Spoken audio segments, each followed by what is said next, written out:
that's trying to get in your way. But in this particular text, the Lord spoke to me and told me, I want you to hear me now, the crowd represents, because remember there was a crowd in that house. And because the crowd was there, the man could not get in, and that's why they went upon the rooftop. Yes. So I prayed and asked the Lord, I said, Lord, what does the crowd represent? The crowd represents the enemy trying to stop you from getting to your promise in God. Oh, come on, somebody. When you see the people will try to hinder you from getting to your promise in God. Go ahead, preacher. So now you got to the door. Oh, come on, somebody. Because when they got to the house, the first thing they went to the door in order to get in. So when they got to the door, they saw the crowd, which represented the obstacles that were in their way in order for them to get to the promise of God. So now you are saying, Lord, what do I do next? Lord, I got to the door and the crowd was too heavy. And because the crowd was too heavy, I cannot get in. What do I do next? Somebody say, what do I do next? Come on, somebody say, what do I do next? What do I do next? All right now. So now, the now what mentality kicks in. Oh, I want you to hear me. So now you get away from the door, looking at the people and the different obstacles that were blocking you. So now you're in a state of, I'm trying to get in. All right now. Oh, come on, somebody talk back to me. You did not got past the people, so now you're in a state of, I'm trying to get in. Amen. Come on. And by you trying to get in, now you're at a standstill in your life. Because you're saying, Lord, there were people that were in my way, and now I got past the people. What do I do next? Because, God, I'm trying to get in. And then, now God asks you a question, how bad do you want it? Oh, come on, somebody, if you believe it. God said, how bad do you want it? I see that the crowd may have been a hindrance to you, and now I see you walking around the building, so now I want to know, how bad do you want it?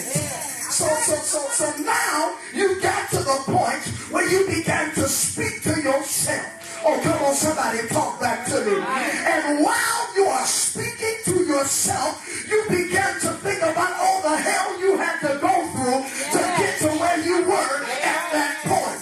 Come on, somebody talk back to me. Now you are thinking and talking to yourself. And while you are thinking and talking to yourself, your testimony begins to play back in your mind. And while your testimony begins to play back in your mind, you find yourself climbing. All right now. Oh, come on, somebody. All right.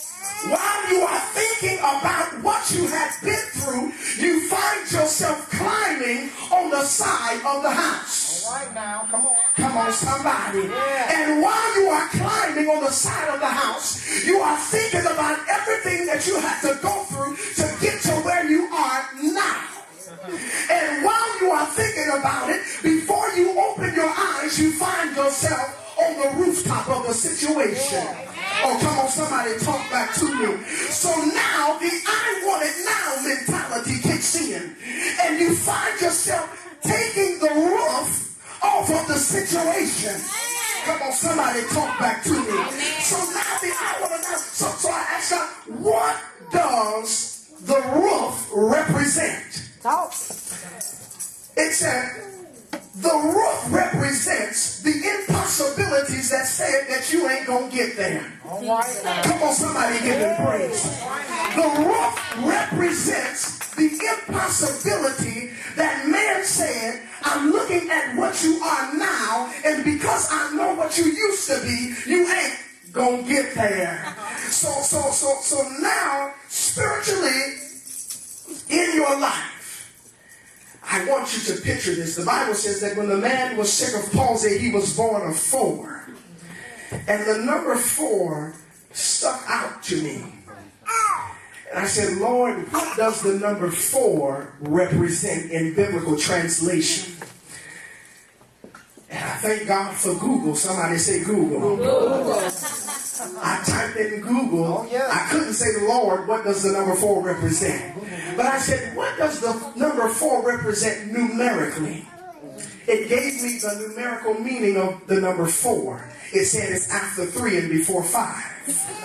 So then I said, what does the number 4 represent biblically? And I typed it in, and I'm going to tell you what it said. It said the number 4 represents God's creation.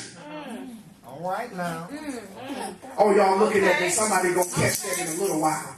The number 4 represents God's creation. Yes. My birthday. Okay, come on. Amen. Come on.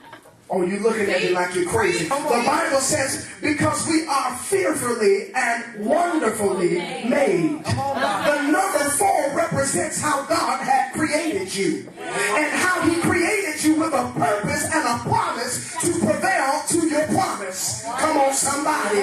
The number 4 represents what God is getting ready to do for you because his word promised you, because you are wonderful and fearfully made. And because we are his creation, we are promised by his word the promises of God. Come on, somebody talk back to me.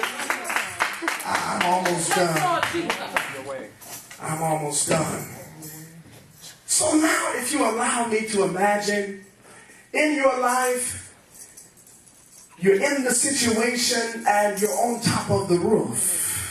Oh, come on, somebody. Yes. I'm talking to my radical praisers. Yes. Yes. Now you're on top of the roof, Sister Brown. So you're like, God, what? I don't know what's next.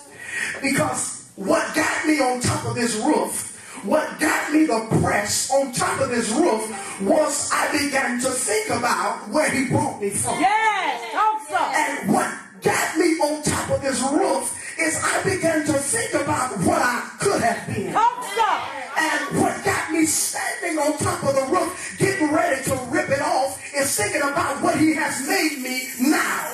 Oh, come on, somebody. What got me on top of this roof is that thing which tried to hinder me, and I thought about how God brought me out of it. Come on, somebody talk back to me. So now, Come on. the 4 angels, which represents how God created you, they're lowering you down. All right. Yes. Oh, come on, somebody. Yes. So while they are lowering you down, Mother Bell, you can see your deliverance. You can see your healing. You can see your breakthrough. Come on, somebody talk back to me. You can see the prayer being answered of that thing that you have been crying unto the Lord for the past week or so. Come on, somebody talk back to me.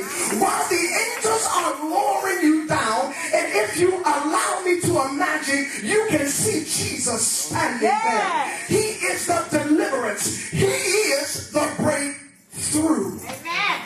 So at this point, you are in a state of spiritual exhaustion.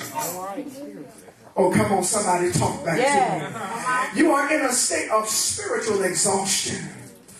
You didn't pray and you didn't praise and you didn't went radical for the Lord, so now you're exhausted spiritually. Amen. Because you're saying, Lord, I know I can see my deliverance and my breakthrough, but when am I going to get it? Yes. Oh, come on, somebody talk back to me. Yes. So now you are saying, Lord, what do I do next? Somebody say, Lord, what do I do next? What do I do next? I'm here to let you know that your next is looking right at you. Oh, y'all looking at me like you're crazy. I'm here to let you know that your next is looking right at you. What is the next? Jesus is your next. Yes. Oh, come on, somebody talk back to me.